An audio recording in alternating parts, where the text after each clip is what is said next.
Bismillahirrahmanirrahim. Assalamualaikum warahmatullahi wabarakatuh. Selamat pagi, siang, sore, dan malam dimanapun kalian sedang menonton video ini. Kami dari siswa-siswa SMA Negeri 3 Purwakarta. Video ini dibuat untuk menyelesaikan tugas kelompok dari mata pelajaran fisika Dari guru pembimbing, yakni guru Bu Ermi Susanti, SPD. Kami dari kelompok 2 kelas 12 IPA 5 memiliki 4 anggota. Anggota terdiri dari 2 laki-laki dan 2 perempuan yang masing-masing bertanggung jawab penuh dengan tugasnya masing-masing. So, langsung saja inilah video presentasi kami.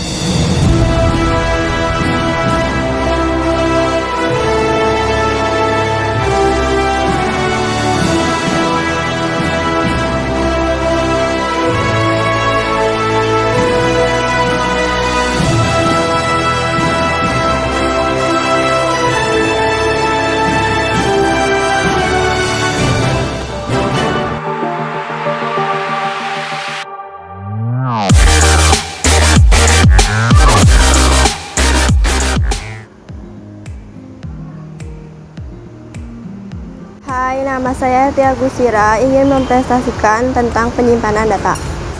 Penyimpanan data adalah yang berfungsi sebagai alat atau media untuk menyimpan data dan program, agar data dan program tersebut dapat dibuka dan dibaca kembali berulang-ulang pada komputer dan laptop. Dan ada jenis-jenis media penyimpanan data. Ialah media penyimpanan magnetik, menyimpan sekunder yang banyak dijumpai pada sistem komputer modern. Contohnya floppy disk, hard disk, external hard disk, internal flash disk, memory card, zip drive, dan lain-lain.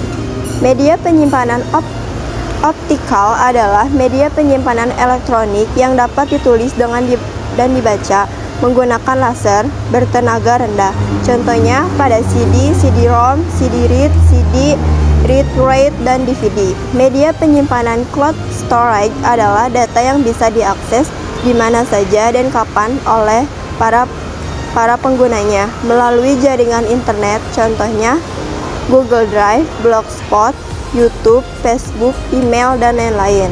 Media penyimpanan eksternal adalah memori yang terteran atau sudah ada di dalam komputer, dan juga media penyimpan dapat diakses oleh prosesor untuk diproses datanya agar dapat disimpan pada komputer. Contohnya memori eksternal ROM dan RAM.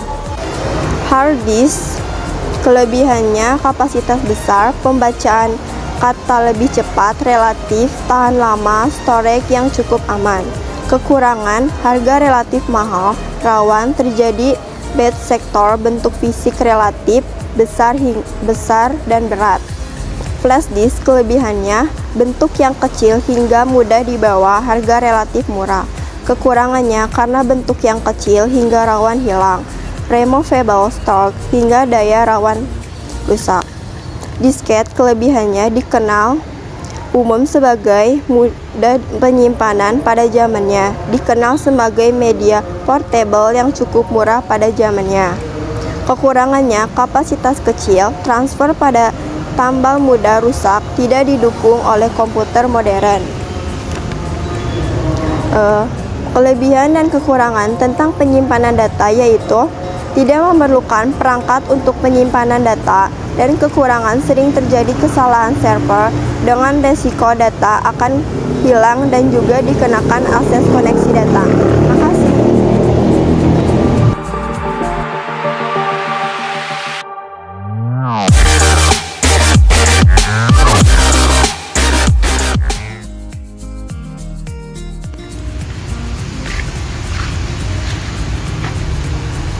Nama saya Nisina Zara Salsabila.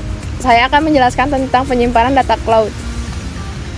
Penyimpanan data cloud atau cloud storage adalah media penyimpanan file berbasis online atau digital yang mengandalkan koneksi internet untuk mengakses datanya. Penyimpanan data cloud ini merupakan terobosan baru dalam penyimpanan data yang memunculkan banyak kelebihan dibandingkan penyimpanan di hard disk atau flash disk. Data yang disimpan ke dalam penyimpanan data cloud akan disimpan di nomor server yang dikelola oleh pihak penyedia layanan atau hosting. File yang ditinggalkan menggunakan penyimpanan data cloud ini lebih diminati karena berbagai alasan. Salah satunya yaitu kita tidak perlu khawatir terhadap serangan virus atau kerusakan seperti yang terjadi pada hard disk atau flash disk. Selain itu, Karena data yang disimpannya ke dalam seluruh server, maka keamanannya pun akan terjamin dan tidak akan hilang. Data yang disimpan juga dapat diakses waktu-waktu. Proses penyimpanan data ke media penyimpanan data cloud ini dapat salah satunya yaitu dengan cara mengirimkan data ke penyedia layanan cloud atau hosting melalui jaringan internet. Lalu selanjutnya, server akan memberikan akses untuk mendownload atau melakukan perubahan saat membuka data. Keuntungan menggunakan media penyimpanan data cloud, yaitu yang pertama, risiko kerusakannya atau kehilangan datanya sangat kecil karena disimpan dalam server. Yang kedua, penyimpanan ini tidak perlu perangkat keras karena hanya mengandalkan koneksi internet. Yang ketiga, penyimpanan ini juga termasuk ke dalam penyimpanan yang ramah lingkungan karena tidak memerlukan perangkat. Sedangkan kekurangannya yaitu yang pertama, bergantung pada koneksi internet karena pada datanya hanya bisa menggunakan koneksi internet. Lalu, rentan terhadap peretasan karena data yang disimpan bisa saja diretas oleh pihak yang tidak bertanggung jawab. Berikut merupakan contoh-contoh penyimpanan di data cloud. Yang pertama ada OneDrive. OneDrive ini merupakan layanan data cloud yang berasal dari Microsoft. Yang kedua ada pCloud, yaitu penyimpanan data cloud yang berasal dari Swiss, cocok untuk mengirimkan ukuran file yang besar. Yang ketiga ada Dropbox, yaitu banyak digunakan karena memiliki banyak fitur dan mudah digunakannya. Yang keempat ada iCloud, hanya dapat digunakan oleh pengguna Mac dan iOS. Dan yang terakhir ada Google Drive. Google Drive ini digunakan oleh semua pengguna Google. Adapun device Android-nya yang sudah terpasang otomatis dengan cloud storage yang terbaik dengan satu ini.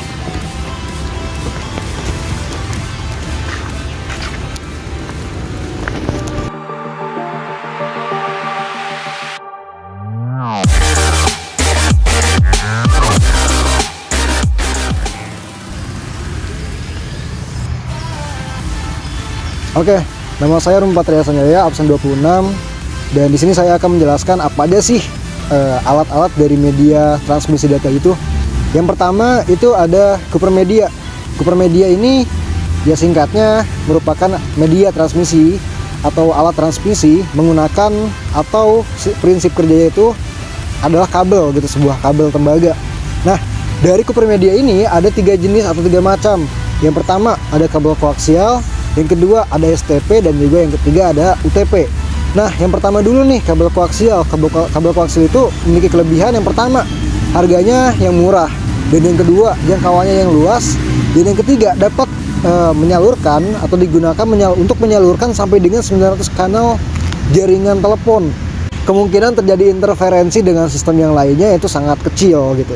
Nah, kemudian yang kekurangannya gitu ya. Untuk kekurangannya, yang pertama instalasi yang rumit. Yang kedua, redaman yang relatif besar.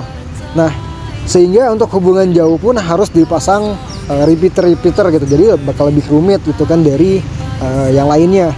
Dan yang ketiga, itu jika kabel dipasang di bawah tanah, itu kemungkinan putus hubungan rangkaiannya itu sangat besar gitu.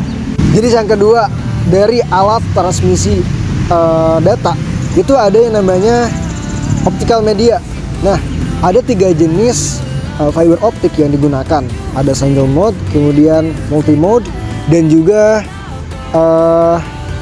plastic optical fiber. Yang dimana ini berfungsi sebagai petunjuk cahaya dari ujung kabel ke ujung kabel yang lainnya gitu. Kemudian apa sih kelebihannya? Nah, kelebihannya yang pertama, kemampuan mengirim data dengan kapasitas yang besar dan jarak yang jauh gitu. Nah, kemudian yang kedua, kecepatan transmisi hingga mencapai gigabytes. Wah, besar banget kan? Nah, kemudian yang ketiga, itu tingkat keamanan fiber optik yang sangat tinggi. Dan kemudian yang terakhir, dari kelebihannya yakni lebih hemat tempat gitu dibandingkan dengan kabel tembaga atau tadi Cooper Media gitu.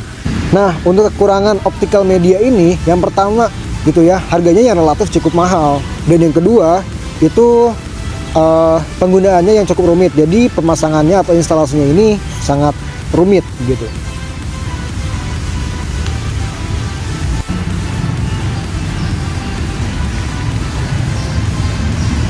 Nah, kemudian jenis yang ketiga itu ada namanya wireless network, di mana media transmisi wireless ini menggunakan gelombang radio frekuensi yang tinggi. Ya, sekitar kalau yang biasa digunakan tuh sekitar 2,4 GHz sampai 5 GHz gitu.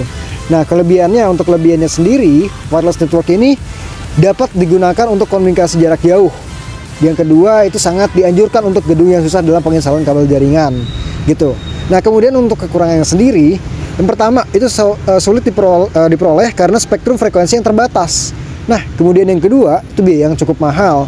Dan yang ketiga, keamanan yang cukup terjamin. Serta yang terakhir, itu transfer data lebih lambat dibandingkan dengan kabel gitu ya. Dengan yang sebelumnya tadi Cooper Media dan juga optical media gitu.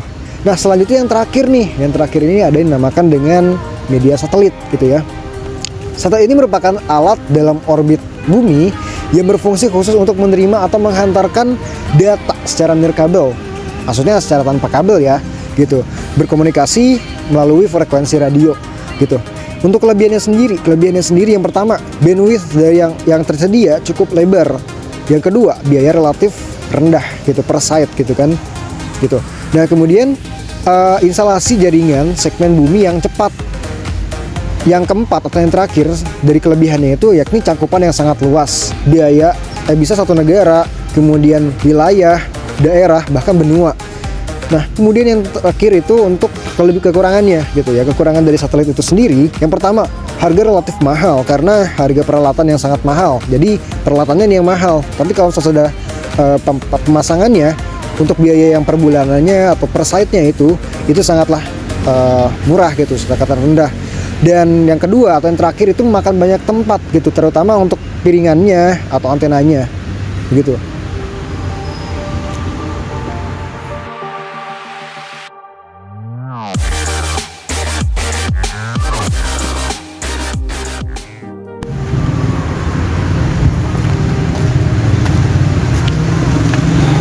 Perkenalkan, nama saya Titus Sanargi Alessandria dari kelas 12 IPA 5.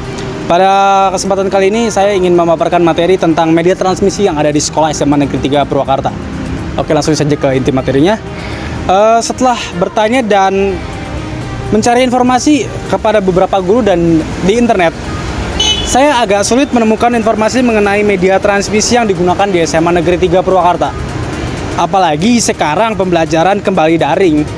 Jadi semakin mempersempit peluang untuk eksplor dari sekolah SMA Negeri 3. Maka dari itu, saya mengambil jalan tengah, yaitu saya menganalisis dan mencari media transmisi yang digunakan di sekolah-sekolah lain secara umum. Nah, setelah mencari informasi, didapatkan data dari website sekolahku.com. Rata-rata media transmisi yang digunakan adalah menggunakan kabel atau wired network. Karena media transmisi ini sangat cocok untuk area lokal seperti sekolah, yang dimana jarak antara penerimanya tidak terlalu jauh. Walaupun membutuhkan banyak tempat, tapi transmisi ini sangat bagus karena dengan menggunakan kabel koneksi dalam jaringan ini tentunya akan menjadi lebih stabil. Kabel apa saja sih yang sering digunakan dalam media transmisi di sekolah? Nah, antara lain adalah sebagai berikut: kabel twist pair, kabel koaksial, dan kabel fiber optik. Sekian dari saya.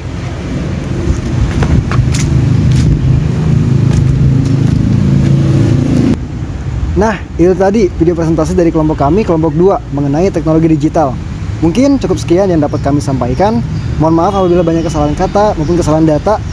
Kami pamit undur diri. Akhir kata, wassalamualaikum warahmatullahi wabarakatuh. Selamat pagi, siang, malam, dan sore dimanapun kalian sedang menonton video ini.